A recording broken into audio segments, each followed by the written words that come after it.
Hello again. Again, this is one of those unscripted videos where I don't know quite what I plan to say other than that I have this sort of growing feeling to say something. This sort of creative pull towards creating, expressing, and giving voice to the unspoken. Something obviously has pulled you to click on this video and to see whatever I have to say.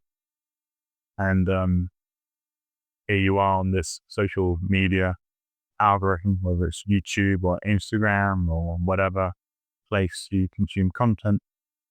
And here I am, sort of gratifying, capturing your attention and awareness.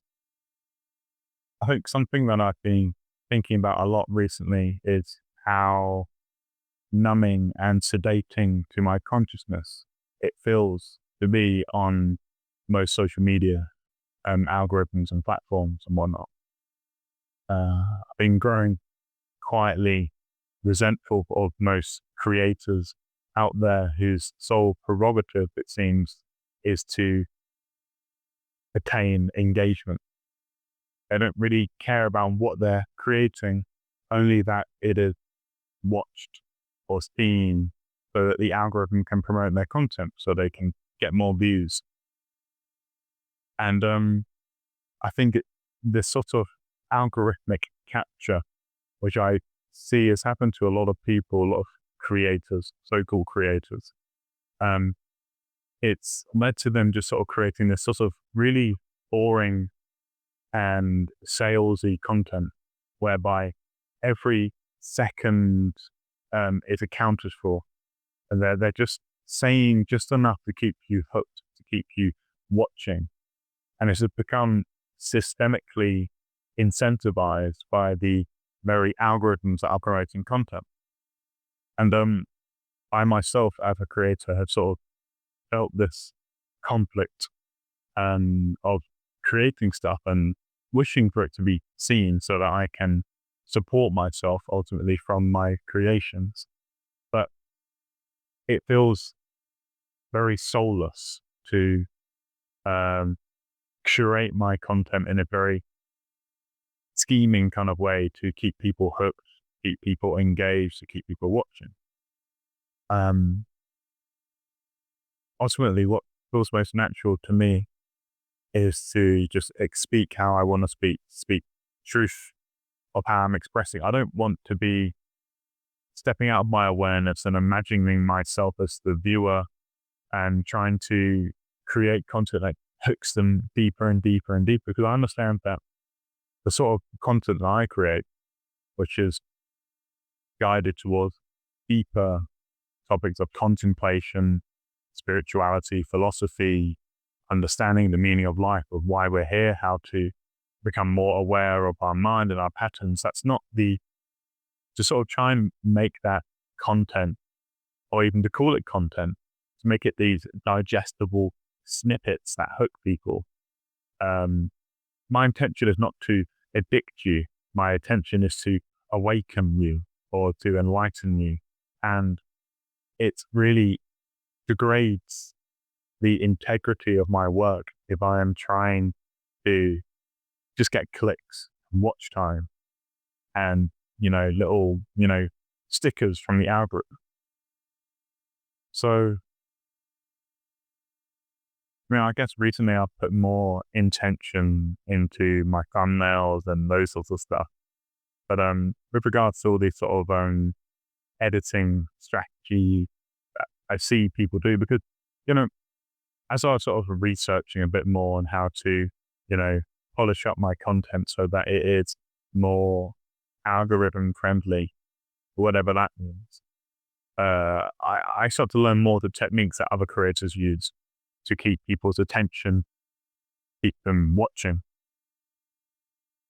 And it's very sneaky, a lot of it. And then it gives me this sort of more enlightened perspective. Particularly if I'm on Instagram or with short-term content, I see how people hook people in with the same strategies of being like, oh, you will never believe X. And this is what I have to say about this. It's this it's all very seedy, it's all very boring. And and I suppose at my current stage of evolution, I want to consciously reject that kind of style content creation. And I want to criticize anyone who does that, understand why they do it. But you have to understand that when you stoop to that level, you are degrading your integrity.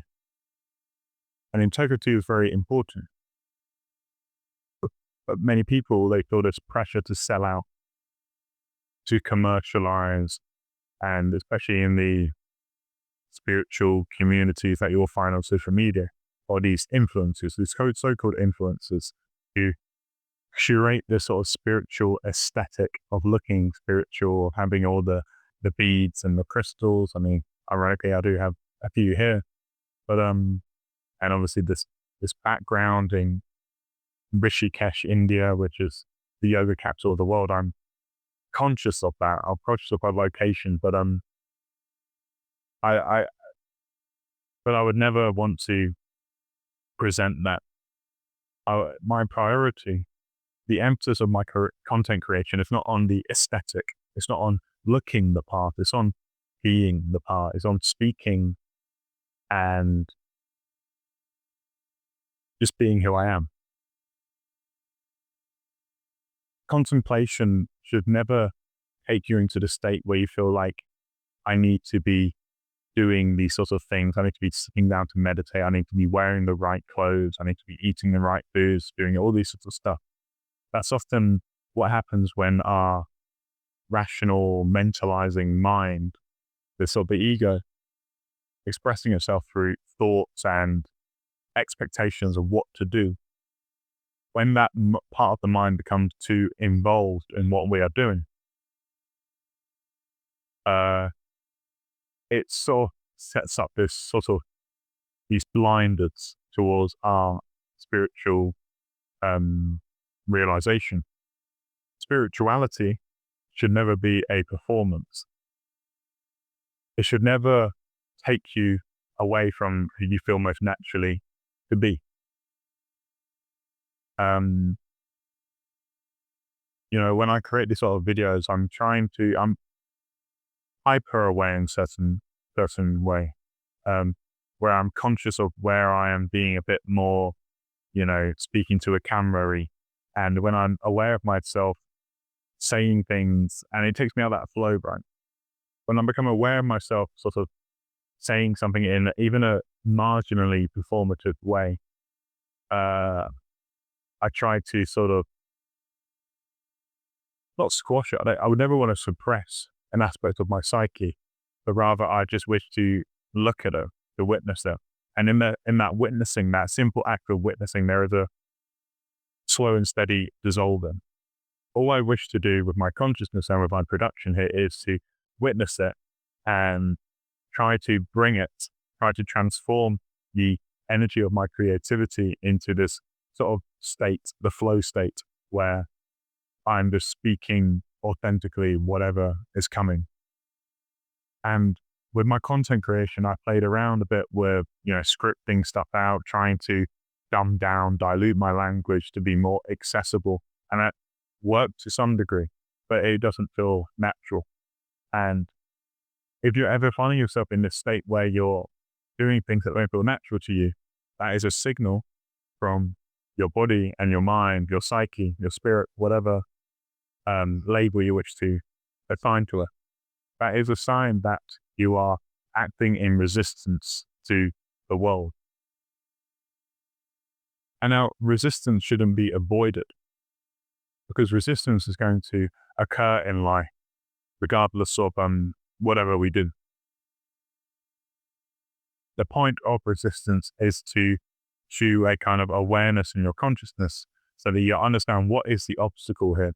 And when you notice the obstacle, how do I overcome it? How do I transform it? And transformation, I've come to realize, is very much a certain movement and orientation of your attention, and the way you attentionally relate to the world. And I speak about attention a lot because I think it is, of course, the most important aspect of spirituality. Apologies about that. There was a little ring in my doorbell. But as I was saying about attention, of course, is a catalyst for our transformation. It stands at the very foreground of how we relate to the world, how we clarify reality, how do we distinguish what is important and what is not important. And with attention, right, a lot of conscious realization is becoming more and more finely tuned to the way your attention moves. Because like I've said many times, attention is kind of sort of the cone of your reality, like your vision, for example. You see the most detail in the very center, and everything else in the periphery is more and more blurry, less and less defined. And it's the same in our mind. We can move our attention throughout our body, to your toe, to your knee, to your heart, to your torso. And as your attention moves, the reality of where your attention is sort of heightens. Take another example. Listen to a song and you can notice, you can move your attention to particular instruments, particular melodies, particular patterns within the song, and you can highlight them, you can emphasize them. And I say all of this to really clue people into their awareness and their attention. Because if you're not clued into your attention and your awareness, you will go about reality in this kind of hypnotic trance state where you do things, but you're not really knowing the reasons why you're doing it. And that is what we mean when we talk about someone being asleep. They're not aware. They're not really here. And I suppose I want to sort of conclude with really hammering down on this point, because as I create more content, as I speak more, as I work more, I'm realizing that a lot of my work is waking people up to the patterns within themselves. And that is just an extension of the work that I am doing with my own awareness, waking up to my own patterns, the way I sabotage myself, the way I don't nourish myself correctly, not just in a physical manner, but in a conscious manner. Because a lot of the toxicity is in the way we attend to the world. So you're doom scrolling, for example, or you're just watching boring, empty, soul eroding shit on your phone. You're polluting yourself with the radiation of the phone. And it's not just the pollution of the EMF, it's actually polluting your mind. And I think I want to bring people's attention to that. Anyone who watches these sorts of videos, particularly cueing people into, their social media feeds. You're watching me on a social media right now. And I want people to be aware of that, aware of what pulls them to watch a certain thing. And I also want people to be aware of the other creators on this platform and how they do not really care about you. They only care about whether you're watching. They only care about your engagement because that serves them. And of course, I'm not saying this because I'm so high and mighty. I do partially care about engagement a little bit because I care about supporting myself financially from the work that I'm doing. Only enough. My sole purpose of this isn't just to make money.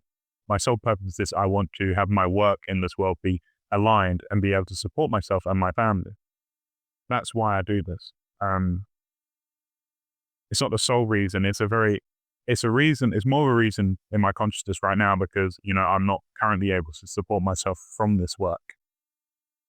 But when I reach the point where I can support myself from this work and I'm psychologically free, because of course, when we're worrying about money, there is it's this hook, this cage in our consciousness, right? And I want to make a video where I expand on that sort of a lot because there's a lot I can say about that, how the sort of money material consciousness sort of captures us and takes us into this psychological slavery and yada, yada, yada.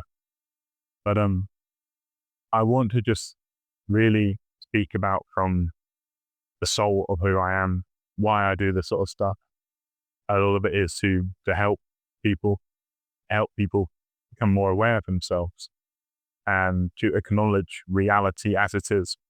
I don't want to gaslight people. I don't want to light wash stuff, which some spiritual influences do, but they just say everything is love and light and they don't acknowledge the shadow of reality. Um, I'm just curious, really. And I'm curious about creating. I'm curious about, connecting with other like-minded individuals online and creating something interesting. So I'll leave out of that. I've got to eat some food. Enjoy the rest of your day and goodbye.